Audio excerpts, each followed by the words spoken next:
Hey, what's up? This is Eric Peterson from Testament, and you're listening to Sonic Perspectives.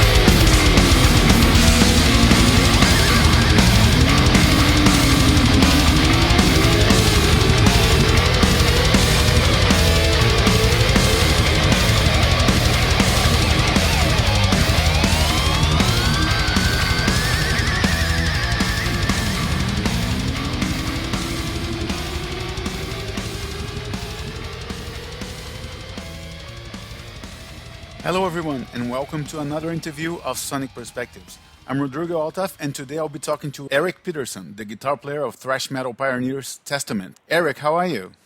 I'm doing good. How are you?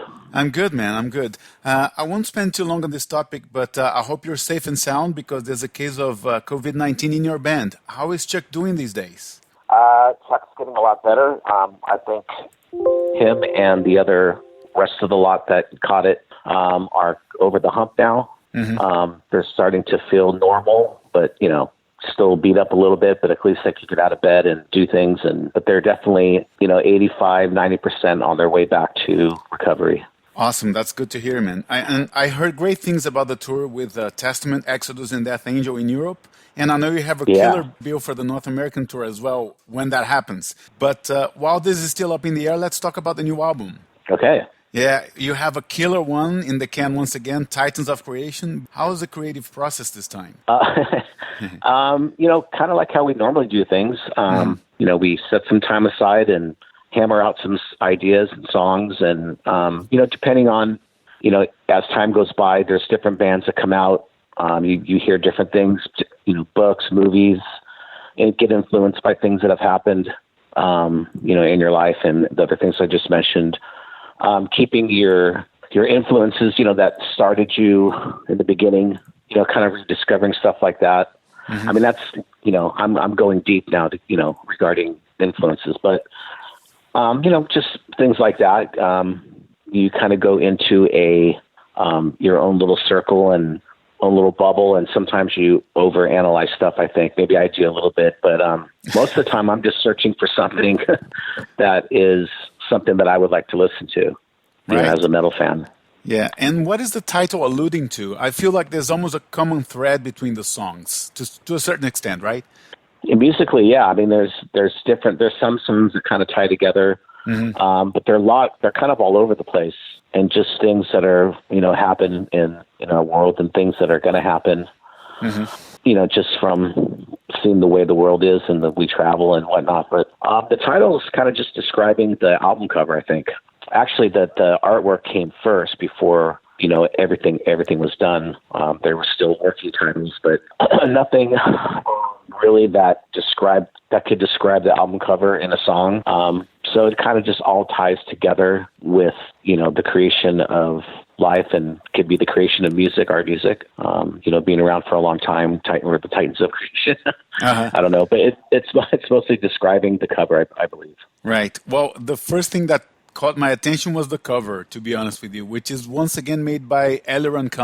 Did you guys choose that cover from a catalog that he had, or was it commissioned to do it for the album specifically? He does everything custom for us. Okay. We do a lot of collaborations and ideas, and then we start from scratch. This was I think alluring seeing us where we're at in our career and wanted to create his own mythical ideology of creation in the universe and stuff. So this is, the demigods and hammering out the DNA onto the planets, a planet. Honestly, I like what he did with Dark Roots and Brotherhood of the Snake, but this one, for me, it's one of the most beautiful album covers I've seen in a long time. Wow. Yeah, I love it. That's cool. I would have bought the album just for the art cover alone, to be honest. Yeah, and one comment I've seen in multiple reviews of the album is how on this one you managed to stay loyal to the roots of traditional thrash while still bringing new ingredients to the table. Does that come naturally to you when you start working on the album? Is that a conscious decision? I mean, what are your thoughts when you start writing new material? Just like I had mentioned, just being in a good mood and thinking positive about, riffing and just getting into that mindset and vibe of, having fun playing guitar and being a fan of this kind of music. It helps. I do tend to overthink sometimes, and I just come out with, I come out with crap. It's just stuff that sounds like stuff I've already done, and that's when I'm overthinking. But when I'm just playing guitar and enjoying it, sometimes I'll just set the recorder on and the first 10 minutes I'm thinking too much, but I get lost. I don't look at the red light anymore, and that's when some stuff starts popping up. Also, a lot of stuff pops up when we're just jamming. Gene will just play beats, and I'll just free for all stuff. Mm-hmm. And sometimes he'll go, "What was that?" And I'm like, "What was what? I don't know what I do." Right. But that's kind of how it kind of evolves, I guess, for me at least. Right. And it's the second album in a row with Steve DiGiorgio back in the band, and we now have 6 years with the same lineup.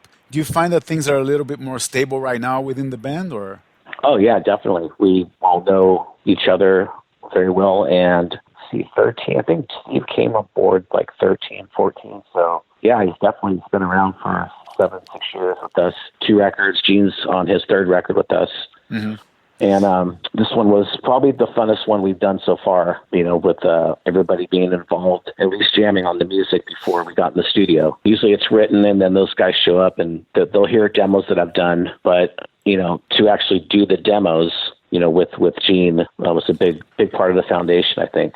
Mm-hmm. I think that unity is certainly reflecting on the output that you have right now, because you're more consistent now, and you have one album every 2 or 3 years now, right? Yeah, and there's a lot of other little elements that have helped, I think. Regarding me, I'm doing some extra vocals that kind of popped out here and there. Mm-hmm. Doing a couple more solos, the bass being a little bit louder in the mix, putting Steve out there a little bit more. Mm-hmm. Gene feeling a little bit more free to go crazy. Chuck singing a little bit more, I would say melodic, but more wicked rather than more deaf. Mm-hmm. And Alex, just doing his thing and just trying to, not do a lot of stuff that he does a lot, and repeating some of his ideas, just staying fresh. Right. So all those little things make a good record, I think, especially with the band like us that's been around for a long time. For sure, yeah. Got to keep things fresh, yeah. Yeah. Let's talk about the first single, Children of the Next Level. That was a great choice for me for the album opener and first single. And the lyrics talk about the Heaven's Gate cult, right? Yeah, it's actually the second single, but the first single was Night of the Witch. Oh, okay. I had it reversed because I was going to talk about it down the track. But anyway. Oh, okay. It's just right on. Yeah, and that one went over really good. We played that one live for most of the tour. And then in London was the last 5 shows we put out Children of the Next Level, and then we started playing that one live, and both of them went over good. That song's a lot of fun, and it is the first track on the new record, and we will have a video which will be available tomorrow. Oh, good stuff. The record's coming out tomorrow, so I'm pretty excited, and there'll be an animated video for Children of the Next Level as well. Nice. And the first single, now that I know the proper order, but the first single is Night of the Witch, and he has something unique for Testament. You sing the chorus, right? Was it difficult for you to decide how to sing that part and how to figure that out, or? Not really. It was more of a part that Chuck didn't sing over, and I was like, that's the pre-chorus or the chorus, and he goes, oh, I don't know. That part's kind of weird to me, or I don't hear vocals over that. And I was like, yeah, totally. He's like, well, like what? So I went out there and just, did a pattern, and it was pretty much just right off the top. It was pretty much that pattern. And I think everybody ended up liking it. And Chuck's like, just, you do it. And I always thought it was going to be a deep cut song. It was going to be one of those songs that's killer on the record, but maybe we don't play it live, and it ended up being our first single, so I was like, okay, I gotta sing this live now. Yeah, deservingly so. It's the first single, and I know you already did it live, like you said. Is it challenging for you to sing and play at the same time? Are you comfortable with that, or? Live I can. It's a lot of fun. At rehearsal I didn't sing it. I kept making excuses why I didn't want to sing it yet. I'm like, I need to get the music down first. Right. But no, I mean, yeah, I mean, live, it's a lot of fun. Right. And I got to say, this whole album kicks ass for me, but my favorite track has got to be Dream Deceiver. I love the chorus on that one. I think it begs to be played live as well. Yeah, that one, everyone really moves. I think there's a lot of, I can see the crowds, doing the hey, hey thing. Yeah. It just got the fist in the air. And it's the most nostalgic song on there. It's very embedded into our older roots. It's something that could be on. Well, it's definitely modern of what we're doing, but that one's pretty catchy. I like that one. That's one of my favorites as well. Yeah. And City of Angels is another highlight for me, and it's closer to more traditional metal territory. Has that chunky guitar riff, almost like a modern Judas Priest kind of vibe. Would you agree with that? Yeah, I was thinking, with the opening riff, I was thinking more like Black Sabbath, like doom doom doom doom, because it's tuned down. Oh yeah. And it's just got that, I don't know. I was kind of just messing around with Gene. We were warming up, and I was doing my Tony Iommi vibe with the wah and stuff, and it just. We recorded it because we were warming up, and then I heard it later, and I'm like, I want to make something out of this. This is kind of cool. And at the time, it was called Master Illusionist, and I wanted it to be about like black magic or something, sleight of the hand kind of stuff. But it ended up the lyrics and the title ended up suiting the song a lot better, I think. All right. And I absolutely love how Steve's bass is in the forefront on Ishtar's Gate, for example. Tell us about that one. And do you guys tend to agree on the final mix for the most part, or is there a lot of discussion about it? Or we're totally happy with the mix. I think it's really good. We wanted people to be able to hear everything. Mm-hmm. And I guess for the most part on this record is the bass is always a kind of a tonal thing for holding the foundation together, but not more of a lead, in the mix kind of thing. So I think we looked at more of like a Rush mix. Right. Maybe it's just the tone. The tone is, less low end bassy, which we used it sometimes like that, but for the most part, it's got that Rickenbacker sound, more trebly, mid range kind of, Steve Harrisy, geezer kind of stuff. I don't know. I mean, it's Steve DiGiorgio, so. Yeah. Well, three great references there, Geddy Lee, Steve Harris, and Geezer Butler. You can't go wrong with that, man. Yeah, I mean, Steve's kind of up, in his own world. He's kind of one of those players, but, of course, new school. Yeah, for sure. I think those are some of his influences for sure. Yeah.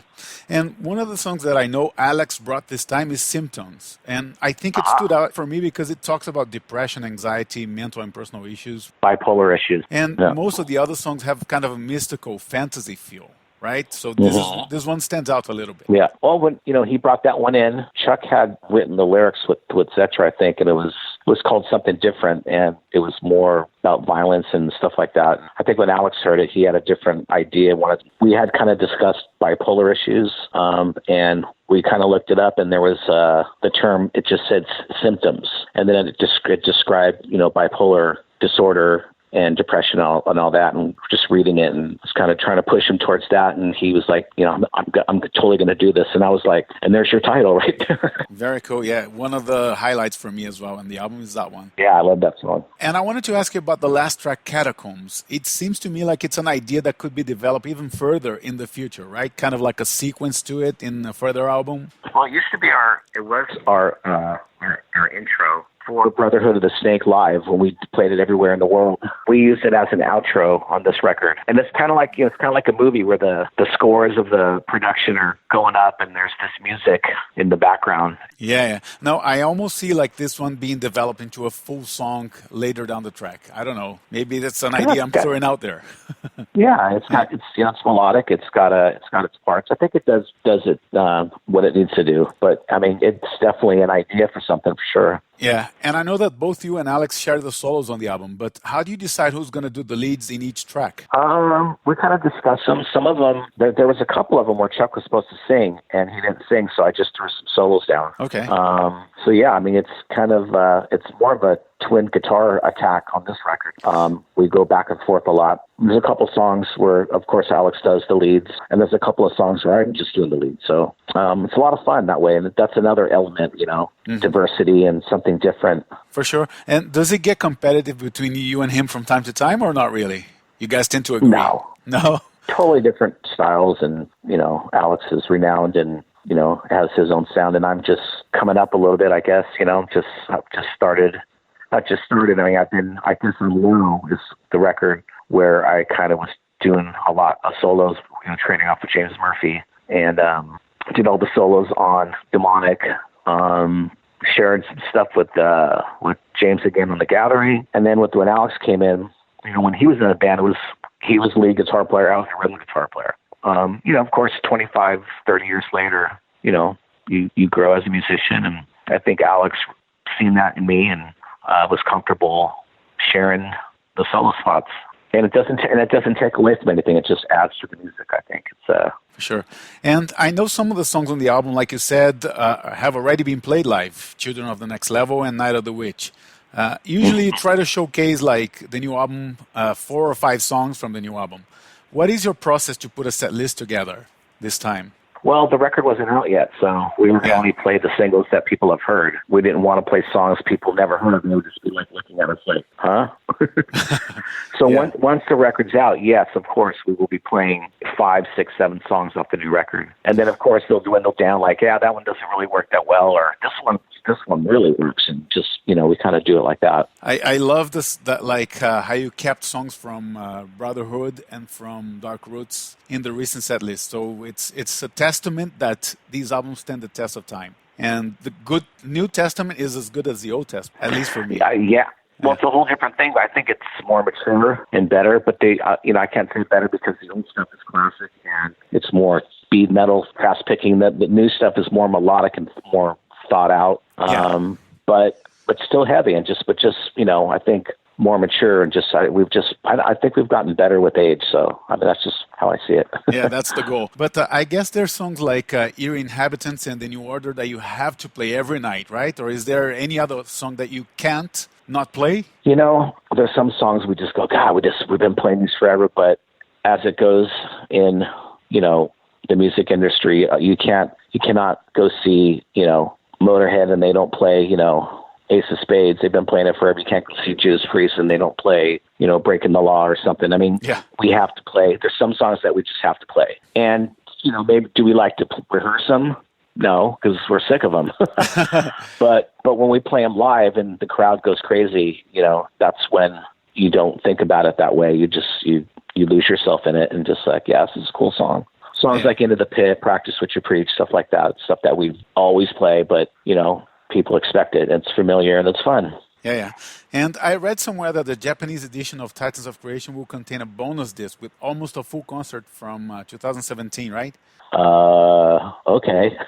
You didn't know? I remember hearing something about it. I didn't, it was a thought. I don't know if that's the case, but we'll see what happens. I'll make a phone call when we get off.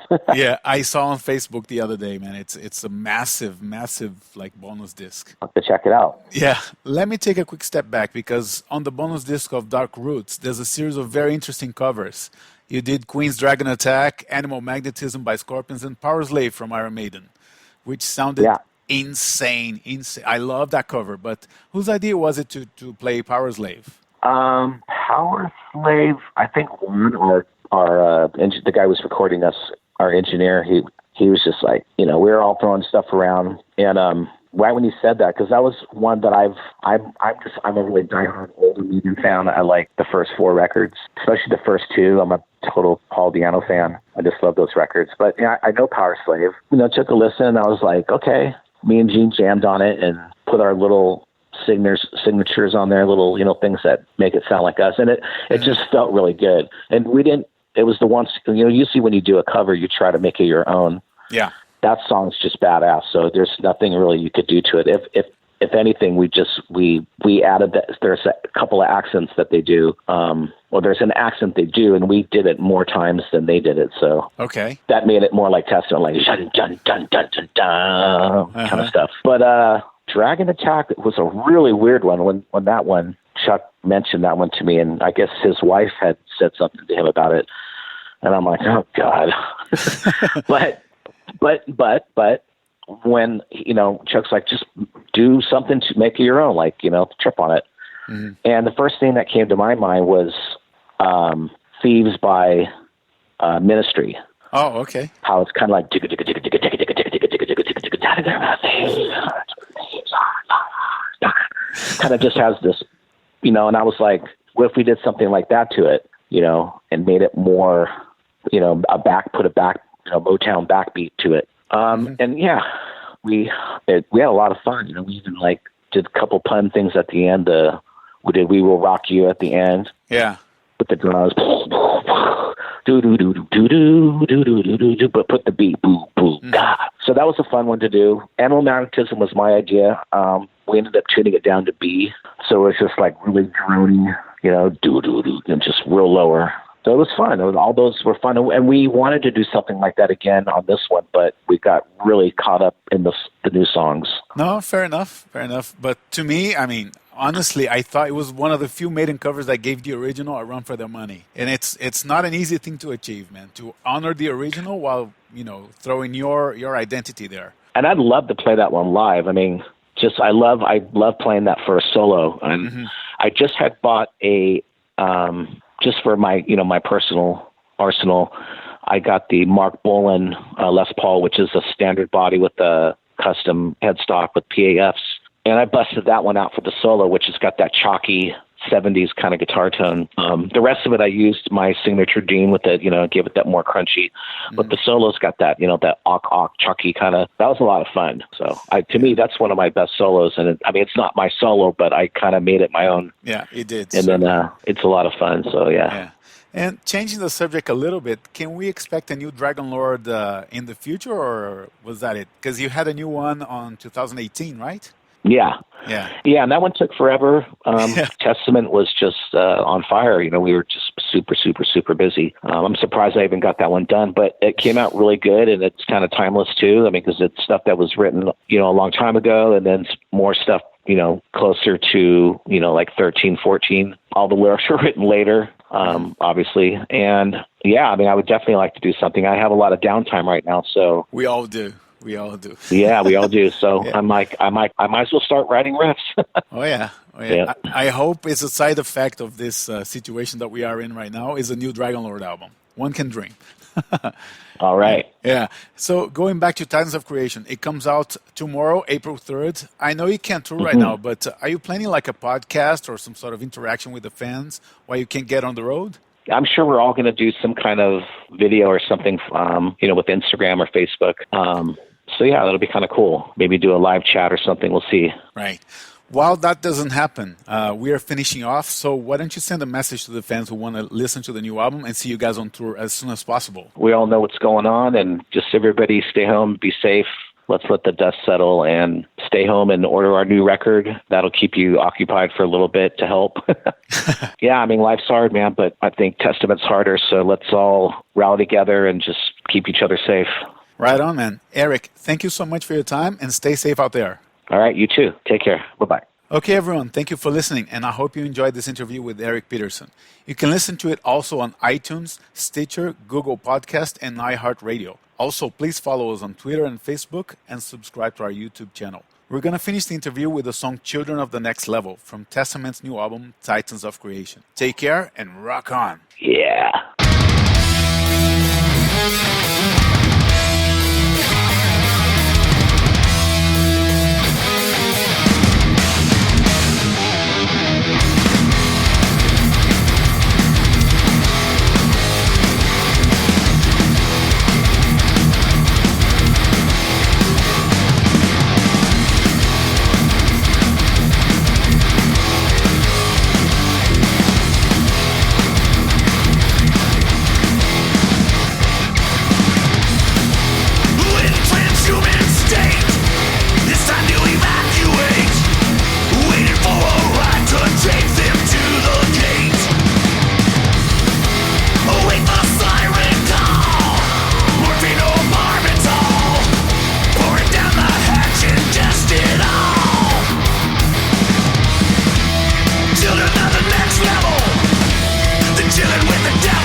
broken world, this mortal shall then leave.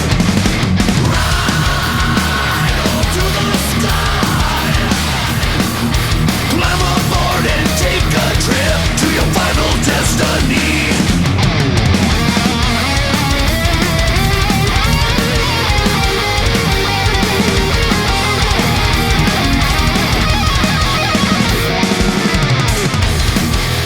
Finish with education, so primitive this creation. It's time to go now, no time to waste. They want to see it through, no plan to procrastinate. The mind and soul will elevate you. So now the time has come for Tia to appear. The book of knowledge taught, predicted the end is near. Rider coming home dressed in black, who exit earth is a turning back. Who holds a key to open heaven's gate, thinking it lies just to escape. 39 who took the ride, San Diego for suicide. Who holds a key to open heaven's gate and take them to the next